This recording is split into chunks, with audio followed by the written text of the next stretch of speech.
여러분과 함께 생기로 향기를 뿜어라 라고 하는 제목으로 함께 말씀을 나누도록 하겠습니다. 먼저 본문 말씀 같이 함께 교독, 저하고 제가 한 절 읽고 여러분들 한 절 읽고 그렇게 교독하도록 하겠습니다.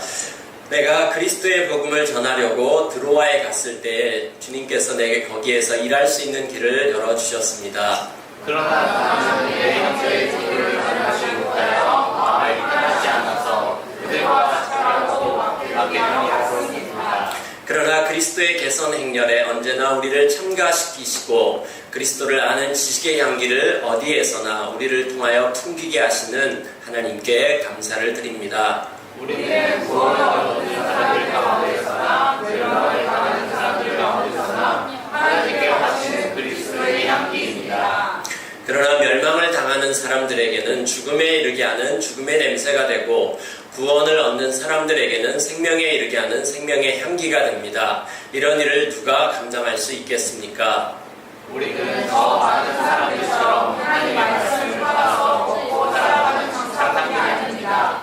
우리는 하나님께서 보내신 분들께 진실한 마음으로 일하는 사람들입니다. 우리는 하나님이 보시는 앞에서 그리스도 안에서 말하는 것입니다. 아멘. 네, 우리가 최근에 고린도서를 묵상하고 있습니다. 이제 고린도전서 끝났고 고린도 후서를 묵상하고 있는 중입니다. 고린도 전체에 대해서 우리 진 목사님도 설교할 때 개관을 이렇게 해주셨는데 매번 이렇게 할 때마다 여러분들이 좀 큰 그림을 보셨으면 좋겠습니다. 고린도 교회는 바울이 2차 전도 여행 때 처음 방문을 했고 거기에서 이제 교회를 세웠습니다. 이것이 49년 정도의 일입니다. 그래서 거기서 한 1년 반 정도 사역을 했습니다. 이 고린도 교회 전체로 따지자면은 3번 방문을 했고요. 그 다음에 4번의 편지를 썼습니다. 바울은 자신이 개척한 교회들 세워놓고 또 교회가 시작되고 거기에 이제 리더들을 좀 세워놓고 바로 떠났잖아요. 그러니까 이 막 생긴 교회들의 여러 가지 문제들이 생기니까 계속해서 편지를 통해서 그 교회를 격려하고 코칭하고 이와 같은 일들을 했습니다.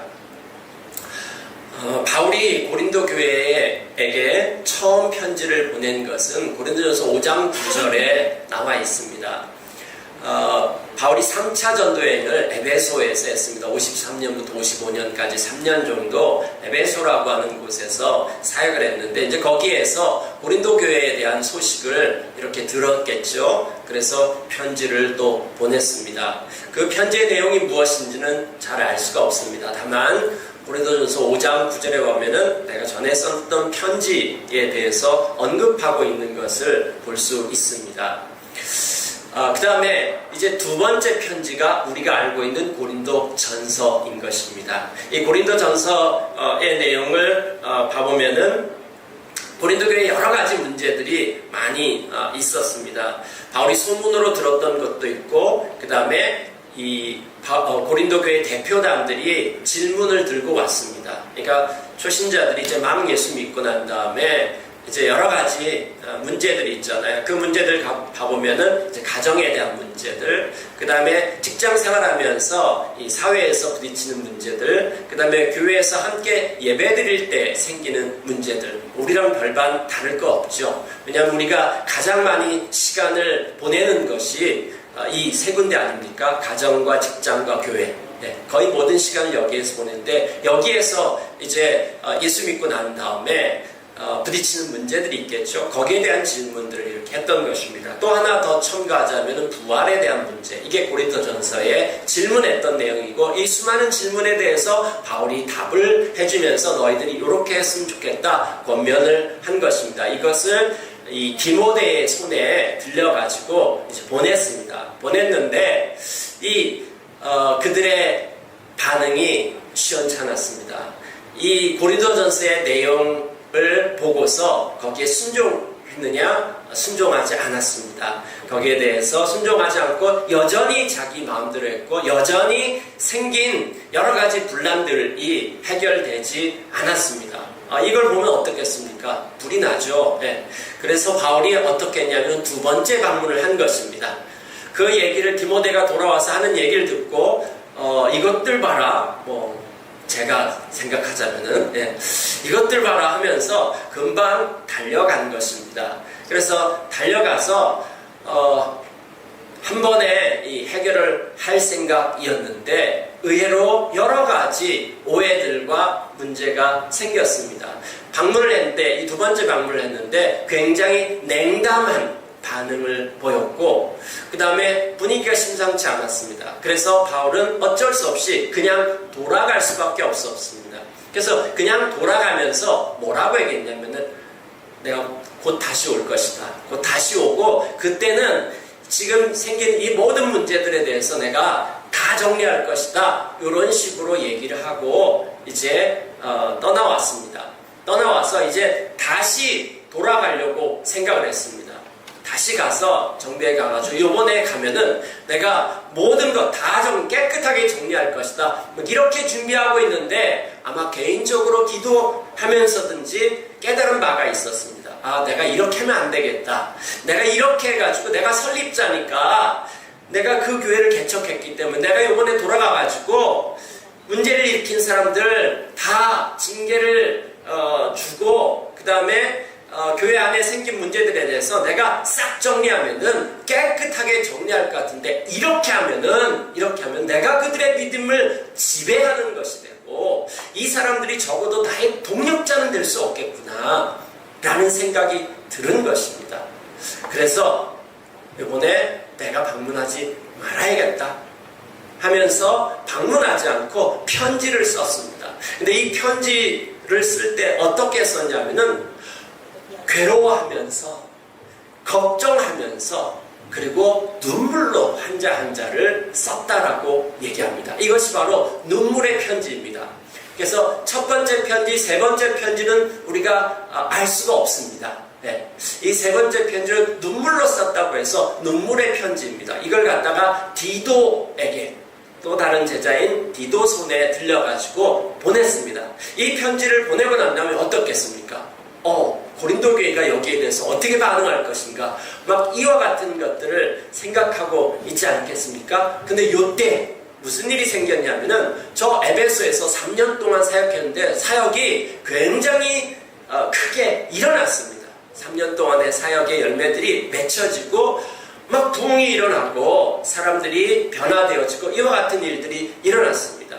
그때에 에베소에서 폭동이 일어났습니다. 이 예수 믿는 사람들 때문에 폭동이 일어났습니다. 에베소 도시 전체가 들고 일어나가지고 어려운 일을 당했습니다. 이때 바울은 죽을 고비를 넘기면서 저 에베소에서 도망쳐 나오듯이 나왔습니다. 도망쳐 나오듯이 나와가지고 어디로 갔냐면은 에베소에서 이 배 타고 유럽 마케도니아 빌립보 있는 데로 간 것입니다. 거기에서 이 디도가 고린도 눈물의 편지를 가지고 갔잖아요. 그 소식을 가지고 다시 돌아옵니다. 근데 소식을 들었는데 저 눈물의 편지를 보고 고린도 교회가 드디어 회개했다더라. 이 얘기를 듣고 난 다음에 너무너무 감사해가지고 이제 고린도 후서를 쓴 것입니다. 근데 이 고린도 후서의 내용을 봐보면은 이제 디도가 하는 얘기가 뭐냐면은 오해가 생겼다라고 하는 것입니다. 무슨 오해가 생겼냐면은 바울이 가겠다라고 얘기하고 난 다음에 변경해가지고 편지를 썼잖아요. 요것 때문에 오해가 생겼습니다. 이 고린도 교회는 바울의 반대파들이 있었습니다. 그 반대파들은 거짓 교사들이 와가지고 부추기고 했고 또 바울보다 더 다른 사람을 따르는 파도 있었고 어떻든지 바울에 대해서 반대하는 사람들이 좀 있었습니다. 그들의 주장은 이겁니다. 그 당시에 고린도라고 하는 도시에 유행하는 것이 있었는데 소피스트들, 그러니까 지금으로 말하면은 강연자들입니다. 유튜버 강연자들 이렇게 얘기할 수도 있겠고요. 자기들의 철학, 지혜, 이것을 사람들에게 강연하는 사람들, 이 사람들 소피스트들이라고 얘기했는데, 이 사람들은 한번 강연을 하고 난 다음에 강사료를 얼마나 받느냐, 이게 되게 중요했습니다. 그 다음에 이 사람들이 그렇게 강연을 하고 난 다음에 다른 곳에 또 초청을 받으려면은 여기에 모인 사람들이 좋아요 눌러주듯이 이 추천서를 써주는 것이 되게 중요했습니다. 자, 그래서 추천서와 강사료를 얼마 받느냐, 이걸 가지고 사람들을 평가하던 시대였단 말이에요. 근데 바울은 이 고린도 교회에서 사역비를 안 받았어요. 네. 다른 사역지 마케도니아 빌립보 교회에서는 사역비를 받았는데 고린도에서는 사역비를 안 받았어요. 그 다음에 추천장 뭐 이런 것도 중요하게 여기지 않았습니다. 그러니까 요거를 가지고 어떻게 평가를 했냐면은, 바울은 가짜기 때문에 돈을 받을 수도 없고, 그 다음에 뭔가 우리한테 추천장을 내밀 추천장도 없고, 무슨 학력도 그렇고, 그 다음에 또 바울이 말하는 거 보면은 되게 어눌해. 고린도라고 하는 이 도시에 있어서 그 당시에 어떤 이 사람이 똑똑하다, 지혜가 많다, 이런 것에 대한 척도가 뭐냐면은 말이었습니다. 말이 지식의 척도였습니다. 근데 바울이 말이 좀 어눌었다라고 이야기하고 있습니다. 그래서 편지는 되게 잘 써요. 문장은 되게 좋아요. 그러니까 요번에도 봐봐라. 왜 편지를 보냈겠냐? 자기가 글을 잘 쓰니까 글로 보낸 것이다. 말로 와서 얘기했다가는 안 될 거니까. 그리고 지금 하는 거 봐봐라. 이랬다 저랬다 하는 사람이 바울이다. 그러니까 바울이 전하는 복음도 이랬다 저랬다 하는 것이지 않겠냐? 이런 식으로 공격이 들어온 것입니다. 이걸 디도가 얘기해줘서 이 고린도 후서의 내용은 이거에 대해서 지금 바울을 변명하는 것이 아니라 바울에게 생긴 이 오해 때문에 바울이 전하는 복음도 문제가 영향을 주게 됐어요. 그래서 이걸 갖다가 내가 누구인지, 내가 어떤 사람인지, 누가 진짜고 누가 가짜인지, 이것에 대해서 고린도후서에서 쭉 얘기하고 있습니다. 그러니까 우리가 고린도후서를 읽으면서 진짜 그리스도인과 가짜 그리스도인, 뭐가 진짜인지 뭐가 가짜인지 이런 것들을 좀 분별할 수 있는 그런 책이라고 얘기할 수 있습니다. 그러면 가짜와 진짜를 어떻게 구별할까요?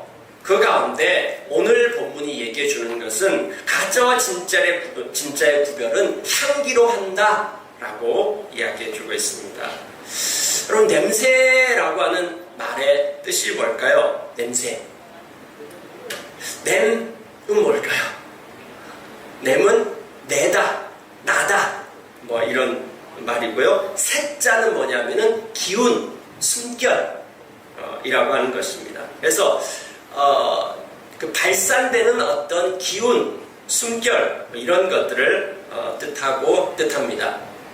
자, 히브리어로 좀 이스라엘의 개념으로 이걸 좀 봐보면은 하나님께서 우리를 창조하실 때 그 코에 생기를 불어 넣으셨잖아요. 그렇죠?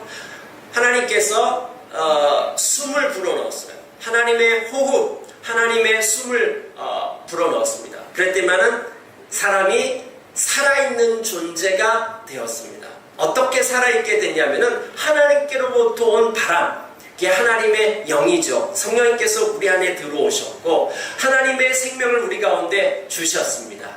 그래서 하나님께로부터 온 것, 그 생기라고 얘기합니다. 그래서 생기는 하나님으로부터 온 것입니다. 이 하나님으로부터 온 것이 나로 하여금 살아있는 존재가 되게 했어요. 내 안에 있는 모든 것들이 기능하고 작동하도록 만든 것입니다. 우리가 호흡이라고 얘기하잖아요. 그래서 숨을 들어 마시는 게 흡이잖아요. 흡하는 것이고, 그 다음에 들어 마시고 난 다음에 후 내뱉잖아요. 이게 이 호흡이 시작된 것이 첫 출발이 누구로부터 왔냐면은 하나님의 숨이 우리 가운데 들어옴으로 말미암아서 숨 쉬는 것이 시작되었고 생명이 있는 존재가 되었다라고 창세기 2장이 얘기하고 있습니다. 그러면 향기라고 하는 말은 뭐냐면은 히브리어로 레아흐라고, 생기는 루아흐, 하나님의 숨, 그건 루아브입니다. 그러니까 루아브, 레아브 좀 많이 비슷하죠.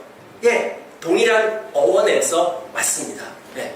그럼 이 둘의 차이가 무엇이냐라고 하는 것이죠. 자, 아까 생기, 하나님의 숨이 우리 가운데 불어넣어졌습니다. 자, 이게 들어오면요, 우리가 숨을 쉴 때 어떤 기운, 숨이, 바람이 우리 가운데 들어와요. 들어와가지고 들어 마시면은 폐를 통해서 들어가서 이게 심장에 공급되고 머리로 가서 머리를 움직이고 그 다음에 피를 공급하게 되고 우리 안에 있는 몸의 모든 기능을 막 이렇게 돌리게 되는 거예요. 그러면은 우리가 살아서 움직이게 되는 것이죠. 그렇죠? 예. 근데 이렇게 들어와서 살아서 움직이게 만들어서 그 다음 발생한 모든 것들, 그게 발산되는 거잖아요. 그렇죠? 그걸 갖다가 히브리어로는 향기라고 얘기합니다. 향기. 자, 그러니까 생명이 있는 존재로부터 흘러나오는 삶의 흔적, 이게 향기입니다. 그 생명이 들어와서 나를 움직여 갔어요. 나를 움직여감으로 말미암아서 생기는 결과들, 그래서 나를 통해서 나오는 모든 것들, 그게 바로 향기라고 히브리어는 얘기해주고 있습니다. 그러니까 향기는 우리로부터 하나님께로 가는 것입니다. 우리로부터 하나님께 가는 것. 이 향기에는, 이 냄새에는 향기가 있고 악취가 있습니다. 그러니까 하나님의 생명이 우리 안에 와요. 우리를 갖다가 막 움직였어요. 그래서 우리 안에 계신 성령님을 따라서 우리가 움직여가기 시작하면 우리를 통해서 향기가 나는 거예요. 근데 이걸 따라서 살지 않으면은 우리를 통해서 살아간 이 모든 삶에서 악취가 나기 시작하는 것이죠. 하나님께서 우리의 삶의 향기를 맡으시고서 옛날 성경에는 흠향했다라고 되어 있습니다. 그 냄새를 맡았다는 것입니다. 우리의 삶의 향기, 그것을 하나님이 그렇게 기뻐하셨다라고 이야기하고 있습니다. 향기로운 냄새를 기뻐하셨습니다. 자, 여러분의 삶은 어떻습니까? 여러분 모두에게서부터 하나님의 생명이 여러분 안에 들어갔습니까? 여러분이 살아가는 그 삶, 생명으로부터, 여러분의 매일매일 살아가는 그 삶으로부터 발산되어지는 것은 무엇입니까? 그런 것들이 계속해서 쌓여져 가서 여러분을 통해서 나오는 것은, 그것은 향기입니까? 아니면 악취입니까? 여러분에게 어떤 냄새가 나고 있습니까? 우리 스토리 공동체는 어떤 냄새가 나고 있나요? 자, 어떻게 하면 우리는 향기 나는 삶을 살 수 있을까요? 하나님 주신 하나님 생기를 주셨는데, 그것을 쫓아가면은 향기 나는 삶을 살아가는 거예요.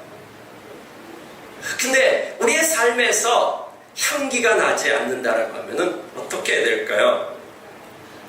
자, 몸에서 냄새가 안 좋은 냄새가 난다. 그럼 해결할 수 있는 방법이, 가장 쉬운 방법이 뭡니까? 향수를 뿌리는 거겠죠. 그렇죠? 여러분 향수를 뿌리세요?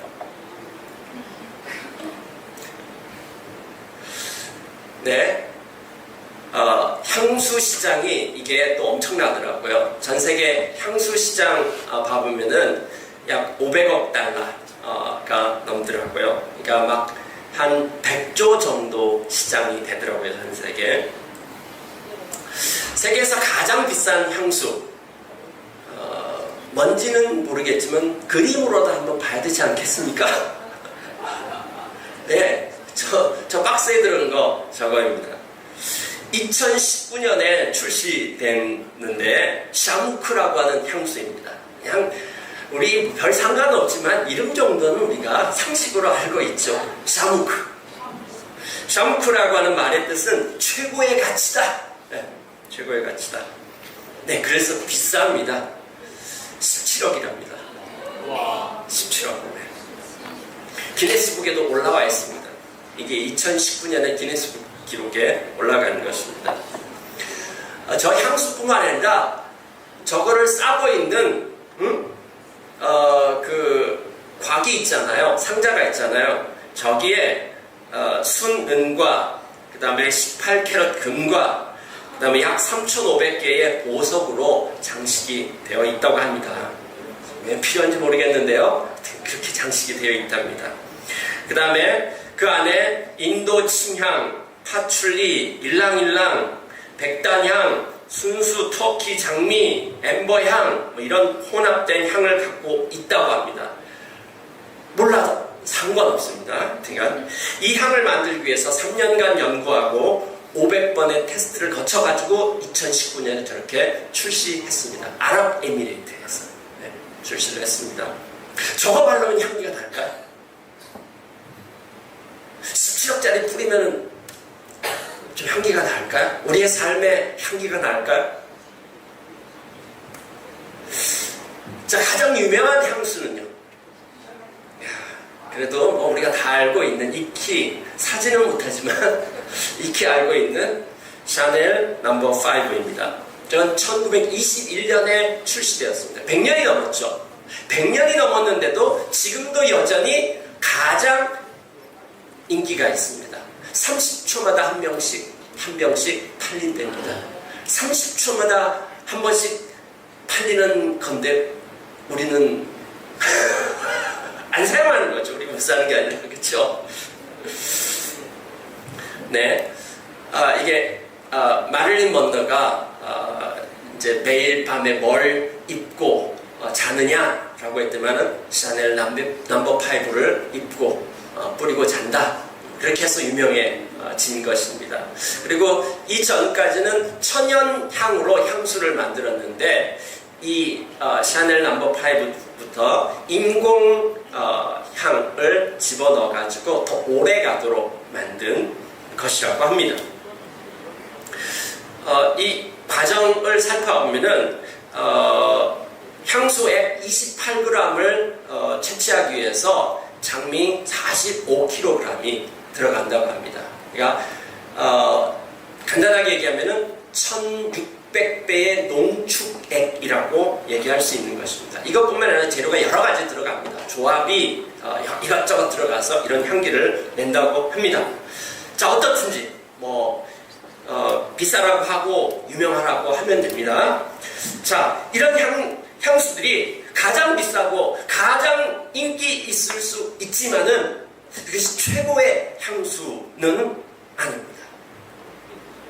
최근에는 뭐 아로마 테라피, 아로마는 향이라고 하는 것이고요, 테라피는 치유라고 하는 것입니다. 향을 통해서 뭔가 치유하는 이와 같은 일들도 있습니다.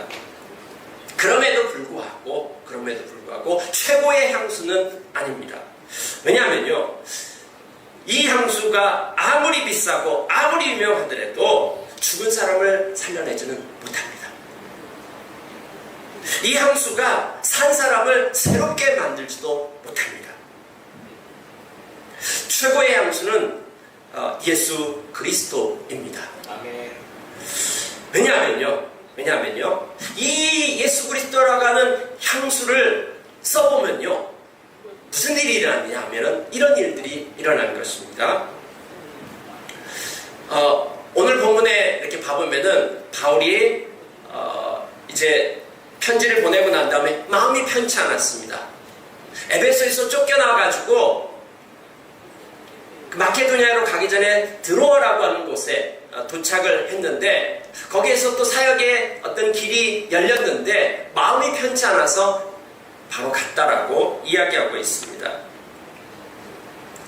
고린도후서 1장 8절에 보면, 형제자매 여러분, 우리가 아시아에서 당한 환난, 아시아는 에베소가 있는 큰 주 이름입니다. 그러니까 아시아라고 하는 건 전라북도 뭐 이런 것이고요, 에베소는 전주 이렇게 보시면 됩니다. 자, 아시아에서 당한 환난, 그러니까 에베소에서 폭동이 일어났잖아요.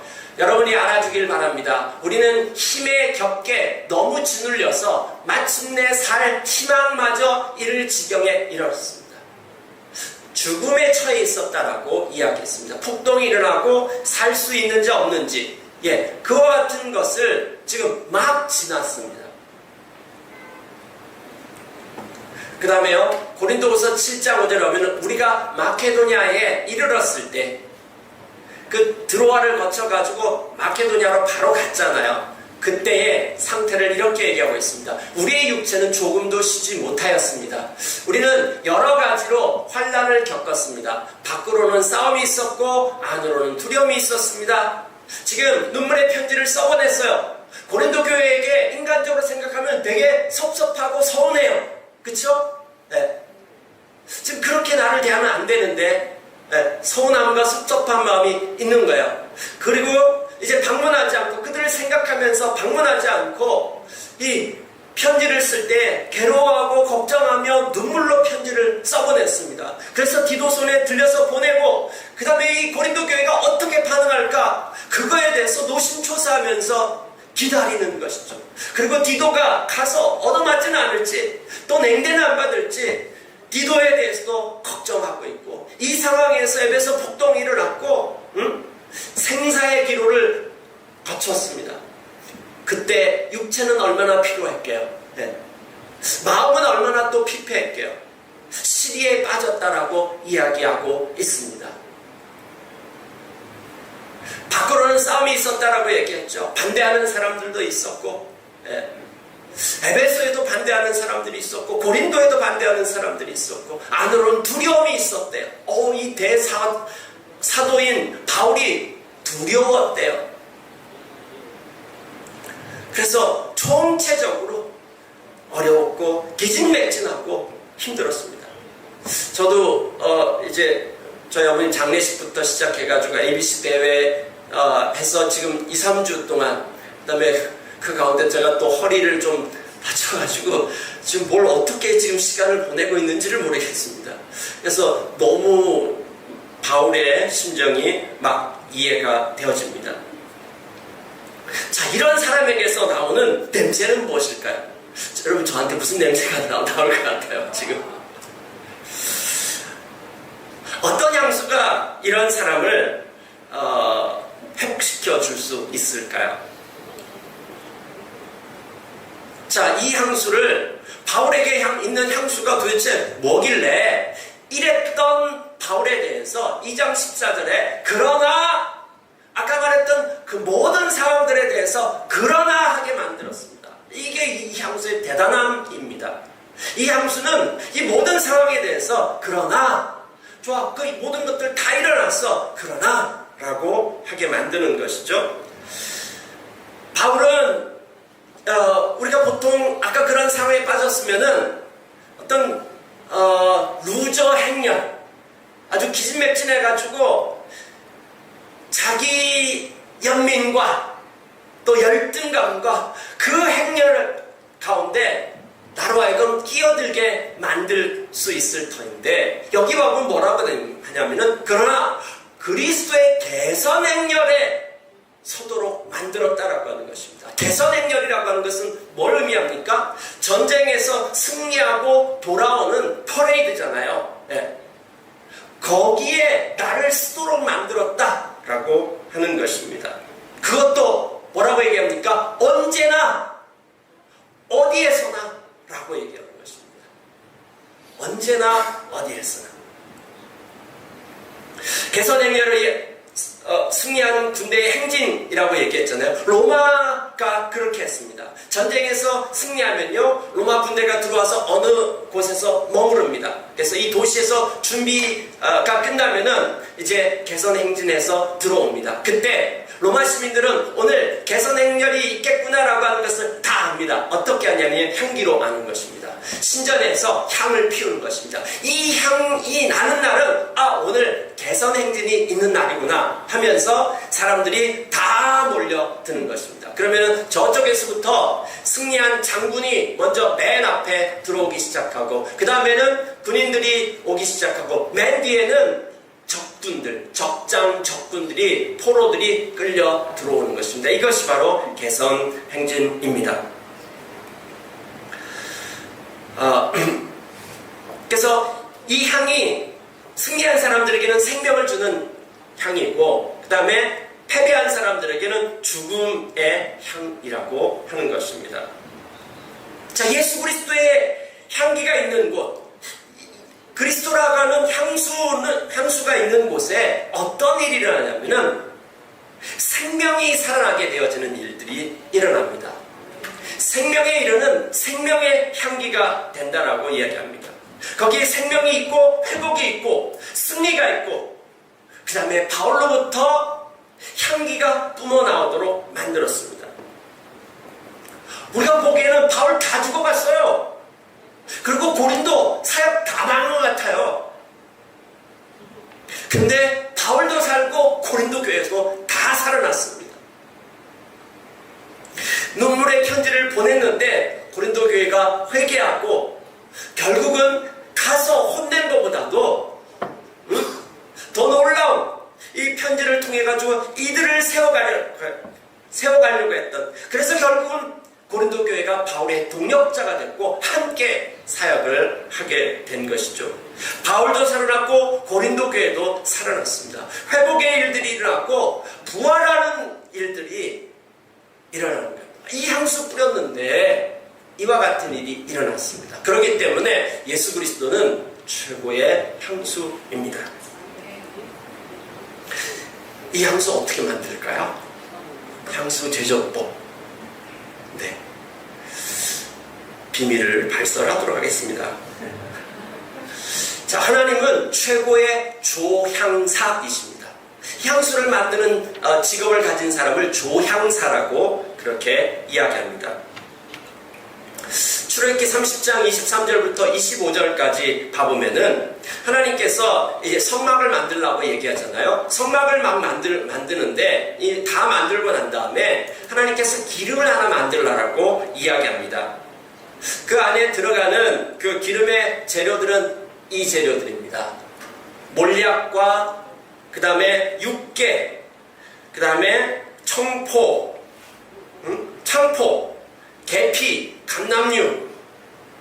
성경 구절에 보면은 그 몇 그램씩 넣으라고 다 나오죠. 요거 이렇게 섞어가지고 기름을 만들어라. 이 기름은 거룩한 기름이 될 것이다 라고 이야기했습니다. 그리고 이 제조법에 대해서는 어느 누구에도 발설하지 마 라고 이야기했습니다. 이 기름을 어디에다 썼게요? 이 기름은 성막에다가 썼습니다. 이 기름은 제사장에게 부었습니다. 왜 그렇게 했을까요? 왜 하나님은 이 냄새라고 하는 걸 가지고 일하셨을까요? 냄새와 이 뇌에 대한 연구를 한 사람들이 발견해낸 것은 뭐냐면은 냄새는 뇌에 직접 연결된 기관으로 기억과 감정을 자극한다라고 얘기합니다. 그래서 향기를 맡으면은 뭔가 기억이 살아나도록 만드는 것이죠. 그리고 감정을 자극하도록 만드는 것이죠. 그러니까 이걸 통해서 하나님께서 어떤 그 안전장치를 만드신 것이죠. 이 냄새는 세상 어디에서도 맡을 수 없어. 그것은 성전에 성막에 가야지만 맡을 수 있는 향기야. 그리고 제사장을 만났을 때, 그러니까 뭐하고 연결되어지냐면은 하나님의 임재, 하나님의 함께하심, 하나님의 향기로 머릿속에 딱 각인되도록 그렇게 만들었습니다. 이 향기를 맡으면은 하나님, 내가 누구지? 자기의 정체성과 그다음 하나님이 기억날 수 있도록 그렇게 만든 것이죠. 자, 성경에 보면은 이 기름을 붓는다라고 했을 때 기름 붓는다. 뭐 이 이야기 들으면 저는 어렸을 때 이렇게 식용유를 붓는다고 뭐 이렇게 생각을 했습니다. 거기서 성경에서 기름 붓는다라고 하는 그 표현은 바로 요 향수를 뿌리는 것입니다. 향수를 뿌리는 것을 기름 붓는다라고 하는 것입니다. 자, 기름 붓는다라고 하는 말의 의미는 무엇이냐? 행위는 그것인데 이 말의 의미는 뭐냐면은 하나님께서 하나님의 대리자로 세우는 것입니다. 그래서 그에게 권위를 부여하는 임명장 수여와 같습니다. 이 향수를 뿌리는 거, 향수를 뿌리면은 이 사람은 하나님을 대리해서 대리하는 것이다. 하나님께서 권위를 부여했다. 이것을 의미해 주는 것인데, 이렇게 구약 성경에 이렇게 기름을 부은 사람들이 누구냐면은 제사장과 선지장과 왕이었습니다. 그들이 하나님을 대리하는 자들인데 그들에게는 독특한 향이 나도록 하는 것이죠.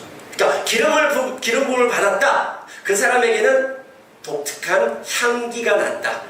향기 나는 것, 그러니까 기름 부음 향기 난다. 이렇게 기억하시면 됩니다. 여러분, 그리스도라고 하는 말의 뜻이 무엇일까요? 기름 부음. 네, 기름 부음 받은 자라고 하는 뜻입니다. 그럼 그리스도는 다르게 표현하면 향기 나는 자라고 하는 뜻입니다. 향기로운 자. 그럼 그리스도인은 누구일까요?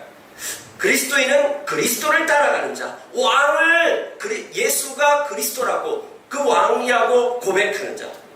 예수가 바로 기름을 부어받은 하나님께서 약속하신 바로 그 왕이고, 그 향기로운 자를 따라가는 자인 것입니다. 우리가 예수 그리스도를 왕으로 고백할 때 어떤 일이 납니까? 성령님께서 우리 안에 내주하셔요. 성령님께서 우리 안에 오시는 거예요. 이걸 갖다가 성령으로 기름 부었다라고 표현하는 것입니다. 그래서 지금은 이 하나님께서 만드신 그 제조법, 그게 아니라 예수 그리스도를 주로 고백하는 것이 제조법입니다. 예수 그리스도를 주로 고백하면요, 기름 붓는 일들이, 기름 부음이 우리 가운데 일어나는 것입니다. 성령께서 우리 안에 내주하셔요. 그럼 성령께서 내주한 그 사람은 어떤 삶을 살아가느냐? 저 사람이 기름 부음을 받았냐 안 받았냐 어떻게 할 수 있느냐? 저 사람에게 독특한 향기가 난다라고 하는 것입니다. 저 사람의 독특한 향기가 난다라고 하는 것은 무엇입니까? 저 사람의 생명, 호흡하는 걸 통해서, 살아가는 그 삶을 통해서 나오는, 발산되어지는 이것이 성령님을 따라가는 그 삶, 그리스도를 닮아가는 그 삶, 그것이 나온다라고 하는 것이죠. 이것이 발산되어져서 나오는 자, 이것이 바로 기름 부음 받았다라고 하는 말입니다. 이 말에 대해서 굉장히 많은 사람들이 오해하고 있습니다. 그리스도인은 성령의 기름을 받은 자들입니다. 성령으로 기름 부어 받았다면 그리스도의 향기가 나는 자들입니다.